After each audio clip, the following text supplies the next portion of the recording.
I remember when one of my older sons was younger, probably about 7 or 8 years old, and I was cleaning out his backpack, one of those things that mothers have to do once in a while. And besides finding moldy oranges and all kinds of disgusting things, I actually found a whole package of candy at the bottom of his backpack. And I looked right at him and I said, "Honey, why are you carrying around a whole bag of candy?"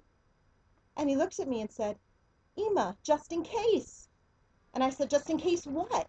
And he said, "Well, just in case we have a siyum, a party at school, I'll be ready." Brilliant. Hold that thought. This week's parsha is Beshalach. You must read through the whole parsha. There is so much in the parsha to learn. There's so much to practically take into your lives. Thank you so much, Jenna, for asking me to give this Dvar Torah. I'm thrilled to be able to do it. I'm going to take a look at one pasuk in the parsha.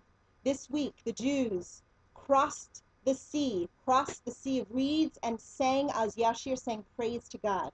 And in chapter 19, verse 20, it says, "Vatikach Miriam Hanaviyah," and Miriam the prophetess took Achot Aaron, the sister of Aaron, she was the sister of Aaron, et hatof biada, this musical instrument, some kind of drum or tambourine in her hand, Vateitzena kol anashim acharecha, and all the women came out after her, Bitupim ubimcholot, with tambourines and dances. Ha! I love it. All the women came out after her with tambourines and dances. What was Miriam doing with the tambourine? They just came out of Egypt, and all the women had tambourines? What's going on? Good question. That's what Rashi asks. And Rashi answers as well. He says, Bitupim ubimcholot, with timbrels and dances. Okay, we know where they got the dances. But tambourines, Muvtachot hayu titkaniot shebador.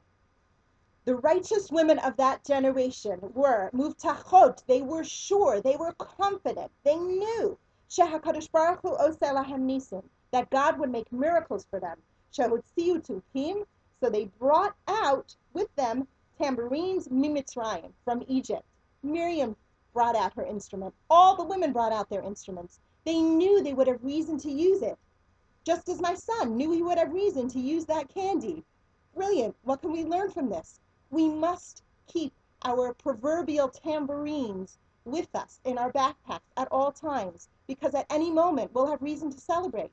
Actually, at almost every moment we'll have reason to celebrate.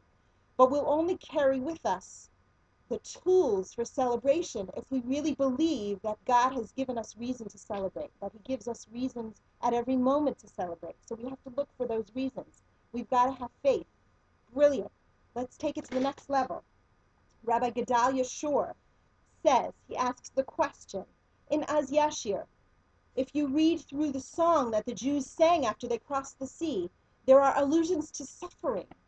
Why would we put allusions to suffering in a song where we're singing? We're so happy that God took us out, that he saved us, that he helped us cross over toward freedom and drown our enemies. Allusions to suffering? Listen. He says, when we hear good news, what blessing do we make? We say, Baruch Hatov V'Hametiv. Blessed is the one who is good and who does good. But when we hear difficult or sad news about someone passing away or something very sad, a tragedy that's happened, we say, Baruch Dayan Ha'emet. Blessed is the true judge. We know he's the true judge, but it's so hard for us to take. And that's what we say. But Rabbi Shur says that in the future, in the times of Mashiach, there will only be one bracha. It will be Baruch Hatov V'Hametiv. Blessed is the one who's good and who does good. We will say that Hashem is good because we will be able to see that everything that we've ever experienced in our lives is all for good. Even the things that we thought were difficult, the things that we thought were bad because they were difficult, really they were good too, because they were part of what made us who we are. So let's carry with us the proverbial candy or the proverbial musical instrument so that we can celebrate at any moment, even when times are difficult. And even when we want to say, Dayan Ha'emet, blessed is Hashem, the true judge, we can at least know in our hearts that it's coming from his goodness, and it's all going to make us stronger and better people.